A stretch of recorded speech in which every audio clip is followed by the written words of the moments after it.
नमस्ते और स्वागत है। एक एक याद है बचपन की जो शायद हम सबकी साझी है। कौन सी? जामुन खाने के बाद अपनी बैंगनी जीभ एक दूसरे को दिखाना। हाँ बिल्कुल। वो एक मजेदार खेल था, एक तरह का तमगा। वही। लेकिन आज हम जामुन को सिर्फ उस बैंगनी रंग और खट्टे मीठे स्वाद से आगे जाकर देखेंगे। हम इसकी पूरी कुंडली खंगालेंगे, मतलब प्राचीन कहानियों से लेकर आयुर्वेद के गहरे विज्ञान तक, ये समझने के लिए कि ये मामूली सा दिखने वाला फल आखिर इतना असाधारण क्यों है। बिल्कुल। ये एक ऐसी यात्रा है जो हमें बताएगी कि कैसे एक साधारण सा पेड़ हमारी संस्कृति, आध्यात्म और चिकित्सा का एक अटूट हिस्सा बन गया। और इसकी कहानी की जड़ें तो बहुत गहरी हैं, शायद रामायण जितनी। मैंने सुना है कि इसे देवताओं का फल भी कहते हैं। क्या ये सच है? हाँ, ये उपाधि से भगवान राम से मिले संबंध के कारण मिली है। अच्छा। मान्यता है कि उन्होंने अपने 14 साल के वनवास का एक बड़ा हिस्सा जामुन के फलों पर ही निर्वाह करते हुए बिताया था। अरे वाह। तो ये फल एक तरह से तपस्या और सादगी का प्रतीक बन गया। इसीलिए आज भी आप देखेंगे कि भगवान राम को समर्पित कई मंदिरों में एक जामुन का पेड़ जरूर लगाया जाता है। ये तो अद्भुत है। मतलब इसका संबंध सिर्फ एक कहानी तक नहीं, बल्कि एक जीवंत परंपरा से है। जी। पर क्या ये रिश्ता और भी पुराना है? मुझे कुछ धुंधला सा याद आ रहा है कि भारत का एक प्राचीन नाम भी इसी पेड़ से जुड़ा है, जम्बूद्वीप जैसा कुछ। आपकी याददाश्त बिल्कुल सही है। पुराणों में पृथ्वी के केंद्र को जम्बूद्वीप कहा गया है, जिसका शाब्दिक अर्थ है जम्बू वृक्षों की भूमि। मतलब जामुन के पेड़ों की भूमि। हाँ, विष्णु पुराण में तो एक बहुत ही काव्यात्मक कल्पना है कि जब मेरू पर्वत पर लगे इन विशाल जामुन के पेड़ों से पके हुए फल गिरते हैं तो उनके रस से एक नदी बह निकलती है। एक नदी? हाँ, जिसे जम्बू नदी कहते हैं। ये दिखाता है कि ये पेड़ हमारी भौगोलिक और आध्यात्मिक चेतना में कितना रचा बसा था। कमाल है। तो ये सिर्फ राम की कथा तक ही सीमित नहीं है? बिल्कुल नहीं, इसका जिक्र श्रीमद् भागवतम में भी आता है। अच्छा। एक श्लोक है जिसमें वर्णन है कि भगवान कृष्ण के दाहिने चरण में जम्बू फल के 4 शुभ चिन्ह हैं। और भी कहीं? हाँ, गौतम बुद्ध के जीवन में भी इसका एक बहुत निर्णायक मोड़ है। कहते हैं कि बुद्ध को बचपन में ज्ञान की पहली झलक, ध्यान की पहली अवस्था, जिसे जान कहते हैं, वो एक जामुन के पेड़ की ठंडी छांव में ही मिली थी। मतलब ये उनकी आध्यात्मिक यात्रा का बीज था। बिल्कुल। हिंदू धर्म, बौद्ध धर्म, ये पेड़ तो जैसे हर आध्यात्मिक धारा का गवाह रहा है। दक्षिण भारत में भी इसकी कोई ऐसी ही कहानी है? हाँ, तमिल साहित्य में इसे नवल पड़म कहते हैं।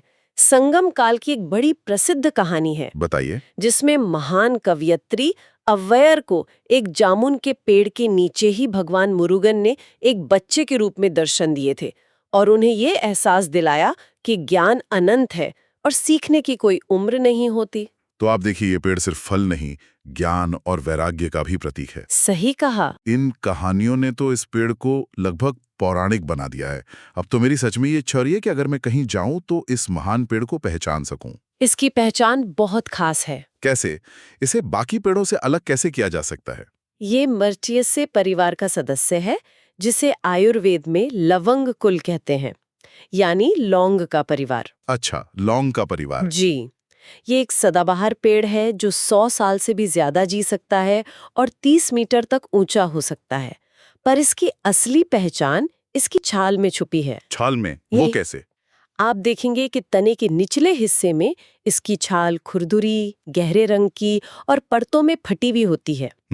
लेकिन जैसे जैसे आपकी नजर ऊपर की ओर जाएगी, वही छाल चिकनी और हल्के भूरे रंग की हो जाती है।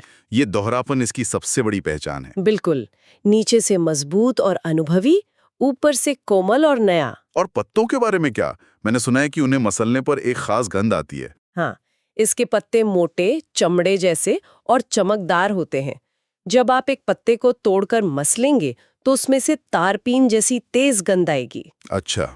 पत्तों के बीच में एक पीली नस बिल्कुल साफ दिखाई देती है। ये भी इसकी एक बड़ी पहचान है। और फिर आता वो हिस्सा जिसका हम सबको इंतजार रहता है, फूल और फल। बिल्कुल। इसके फूल छोटे छोटे, सफेद, गुलाबी और बहुत सुगंधित गुच्छों में आते हैं और फल के सफर को तो हम सबने देखा है। हरे से शुरू होकर फिर गुलाबी बैंगनी और अंत में पकने पर गहरा, लगभग काला। जी, और जैसा आपने शुरू में कहा, इसकी सबसे मजेदार पहचान तो वो गहरा बैंगनी रस है जो हमारी जबान पर अपनी छाप छोड़ जाता है। हाँ, वो रंग असल में इसकी औषधीय शक्ति का प्रमाण है। इतने सारे गुण, इतनी सारी कहानियां, मुझे यकीन है कि इसके नाम भी बहुत सारे होंगे। हाँ, हर भाषा और शास्त्र ने इसे अपना एक नाम दिया है।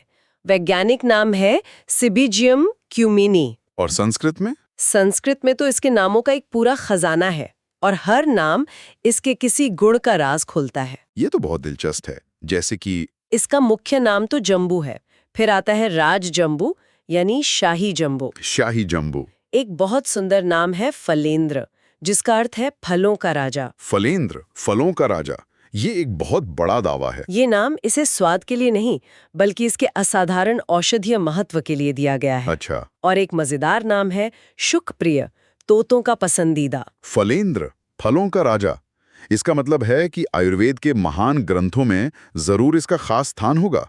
चरक और सुश्रुत संहिताओं में इसके बारे में क्या कहा गया है? आपने बिल्कुल सही पकड़ा। दोनों ही संहिताओं में इसे न्युग्रोधादि गण नाम के औषधीय समूह में रखा गया है। न्युग्रोधादि गण, ये क्या है? यह एक बहुत महत्वपूर्ण समूह है। सुश्रुत संहिता कहती है, न्युग्रोधादिग गणो व्रणियों भग्न संधानकृत तथा रक्तपित्तम त्रिशाम दाहम मेहम च विनियच्छति। एक मिनट, इस श्लोक का क्या अर्थ हुआ आसान भाषा में? वो की जड़ी बूटियां व्रण यानी अल्सर को ठीक करती हैं, भग्न संधानकृत यानी टूटी हड्डियों को जोड़ने में मदद करती हैं, रक्तपित्त यानी ब्लीडिंग डिसऑर्डर को रोकती हैं, और दाह यानी जलन तथा मेह मतलब मूत्र संबंधी रोग जिसमें मधुमेह भी शामिल है को नियंत्रित करती हैं। तो आप देख सकते हैं कि जामुन को कितने शक्तिशाली समूह में रखा गया है। जी, तो क्या आज भी कोई पारंपरिक आयुर्वेदिक दवाइयां हैं जिनमें जामुन एक मुख्य घटक होता है? बिल्कुल। यह न्यग्रोधादि चूर्ण का एक प्रमुख हिस्सा है जो खास तौर पर मधुमेह, जिसे आयुर्वेद में मधुमेह कहते हैं, और दूसरे मूत्र रोगों में दिया जाता है। अच्छा। इसके अलावा महिलाओं के स्वास्थ्य के लिए बनी पुष्यानुगुह चूर्ण और एक प्रसिद्ध सिरप उशीरा सव में भी इसका प्रयोग होता है। और क्या सिर्फ इसके फल का ही उपयोग होता है या पूरे पेड़ का? यही तो जामुन की सबसे बड़ी खूबी है। इसका हर हिस्सा एक औषधि है। हर हिस्सा? हाँ, बीज तो मधुमेह को नियंत्रित करने के लिए दुनिया भर में प्रसिद्ध है। वो तो मैंने भी सुना है। फल पाचन को सुधारता है और त्वचा के लिए अमृत है। पत्तों की राख, जिसे पत्र राख कहते हैं, दंत दाढ़्य यानी दांतों और मसूड़ों की मजबूती के लिए इस्तेमाल होती है। और छाल? छाल का काढ़ा खून वाले दस्त को रोकने के लिए रामबाण माना गया है। ये तो अविश्वसनीय है। इसे और गहराई से समझने के लिए आयुर्वेद में एक अद्भुत फ्रेमवर्क है, रस पंचक। क्या आप हमें जामुन के रस पंचक के बारे में बता सकती हैं? जरूर। रस पंचक के 5 अंग हैं: रस, गुण, वीर्य, विपाक और प्रभाव। सबसे पहले है रस यानी स्वाद। जामुन में 3 रस मुख्य हैं: कषाय, कसेला, मधुर मीठा और अम्ल खट्टा। एक मिनट, कषाय यानी कसेला, क्या यही वही एहसास है जो कच्चा केला या बहुत कड़क चाय पीने से मुंह में होता है, जो सब कुछ सिकोड़ देता है? बिल्कुल सही पहचाना। यही कसेलापन जामुन को ग्राही गुण देता है, यानी शरीर में बहने वाली चीजों को रोकने और बांधने की क्षमता। अच्छा, अब बात करते हैं वीर्य यानी इसकी तासीर की। इसका वीर्य शीत है, यानी इसकी तासीर ठंडी है। जब आप ठंडी तासीर कहती हैं, तो क्या इसका मतलब है कि ये शरीर का तापमान कम करता है, या इसका कोई और गहरा मतलब है? ये बहुत अच्छा सवाल है। इसका मतलब है कि ये शरीर में बढ़ी हुई गर्मी, जलन, सूजन और एसिडिटी जैसी पित्त की समस्याओं को शांत करता है। ये शरीर के अंदर की आग को बुझाता है। अच्छा, तो ये शरीर को ठंडा करता है। पर पाचन के बाद इसका अंतिम असर क्या होता है, जिसे विपाक कहते हैं? यहीं पर जामुन का असली जादू सामने आता है। इसका विपाक मतलब पोस्ट डाइजेस्टिव इफेक्ट कटु यानी तीखा होता है। रुकिए, ये तो एक विरोधाभास जैसा लगता है। फल खुद ठंडा है, लेकिन पाचन के बाद उसका असर तीखा या गर्म करने वाला है। ये कैसे हो सकता है? यही इसकी बुद्धिमानी है। कटु विपाक का मतलब है कि यह पाचन की अग्नि को बढ़ाता है, मेटाबॉलिज्म को तेज करता है, लेकिन शरीर में गर्मी या पित्त बढ़ाए बिना। अरे वाह! ये एक ही समय पर सिस्टम को ठंडा भी रखता है और पाचन को मजबूत भी करता है। ये एक बहुत ही दुर्लभ संयोजन है। ये तो सच में एक इंटेलिजेंट फ्रूट हुआ। और इसके गुण क्या हैं? इसके दो मुख्य गुण हैं, लघु यानी हल्का और रुक्ष यानी सूखा। हल्का और सूखा। जी, हल्का होने के कारण ये आसानी से पच जाता है और रुक्ष यानी सूखा होने के कारण ये शरीर में अतिरिक्त नमी, भारीपन और कफ को कम करता है। तो अगर मैं इन सब डॉट्स को जोड़ूं, ये ठंडा है इसलिए पित्त को शांत करता है, या हल्का और सूखा है इसलिए कफ को शांत करता है, लेकिन इसी सूखेपन की वजह से ये वात दोष को, जो पहले से ही सूखा और ठंडा होता है, बढ़ा सकता है। क्या मैं सही समझ रहा हूँ? आपने बिल्कुल सटीक विश्लेषण किया है। यही आयुर्वेदिक संतुलन का मूल सिद्धांत है। जामुन कफ और पित्त प्रकृति के लोगों के लिए अमृत है, लेकिन वात प्रकृति के लोगों को इसे सावधानी से इस्तेमाल करना चाहिए। ठीक है, तो इसके गुणों से ये तो साफ हो गया कि ये कफ और पित्त के लिए फायदेमंद है।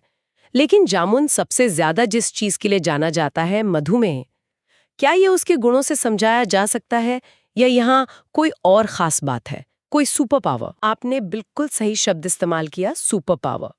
आयुर्वेद में इसे प्रभाव कहते हैं। प्रभाव किसी औषधि का वो विशेष कर्म है जिसे उसके रस, गुण, वीर्य से पूरी तरह नहीं समझाया जा सकता। और जामुन का सबसे बड़ा प्रभाव है रक्त शर्करा का नियमन।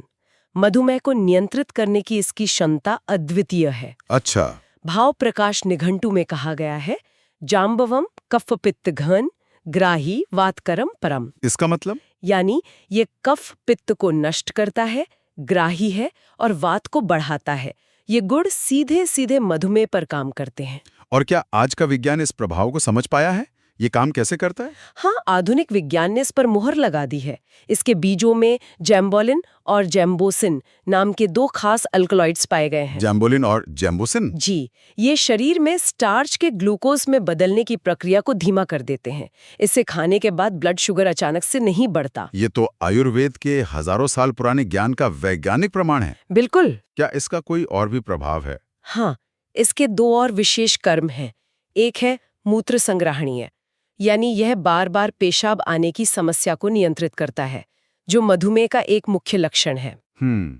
दूसरा, यह रक्त विशुद्धि करता है, यानी खून को साफ करता है। और साथ ही ये यकृत यानी लिवर को सहारा देकर फैट मेटाबॉलिज्म को भी सुधारता है। इसका मतलब यह सिर्फ ब्लड शुगर की एक गोली नहीं है, ये तो पूरे मेटाबॉलिक सिस्टम का एक रीसेट बटन है। सही कहा। ये अतिरिक्त पेशाब को रोकता है, खून साफ करता है और लिवर को ठीक करता है। ये समस्या की जड़ पर काम कर रहा है, सिर्फ लक्षण पर नहीं। बिल्कुल। इसीलिए आयुर्वेद में इसकी क्रिया की दिशा अधोगामी यानी नीचे की ओर मानी गई है, जो शरीर से अपशिष्ट पदार्थों को नियंत्रित और सही तरीके से बाहर निकालने में मदद करती है। तो आज हमने देखा कि जामुन सिर्फ एक मौसमी फल नहीं, बल्कि अपनी पूरी जात में एक संपूर्ण औषधि है। इसकी जड़ें हमारी पौराणिक कथाओं में हैं, इसका कोड आयुर्वेद के सिद्धांतों में लिखा है और इसकी शाखाएं आज की आधुनिक विज्ञान प्रयोगशालाओं तक फैली हुई हैं। बिल्कुल, इसका हर हिस्सा औषधीय है। इसका अनूठा रस पंचक और खास तौर पर मधुमेह को नियंत्रित करने का इसका प्रभाव, ये सब मिलकर इसे आयुर्वेद का एक अनमोल रत्न बनाते हैं। इस पूरी पड़ताल का सार शायद यही है कि जो चीजें हमारे आसपास सबसे आम और साधारण दिखती हैं, अक्सर उन्हीं में सबसे असाधारण ज्ञान और संभावनाएं छिपी होती हैं। और ये हमें एक विचार के साथ छोड़ जाता है। क्या? अगर जामुन जैसे एक आम पेड़ में इतने गहरे औषधीय, आध्यात्मिक और वैज्ञानिक रहस्य छिपे हो सकते हैं, तो जरा सोचिए कि हमारे चारों ओर की प्रकृति में अभी और कितने अनजाने खजाने मौजूद होंगे, जो बस अपनी खोज किए जाने का इंतजार कर रहे हैं।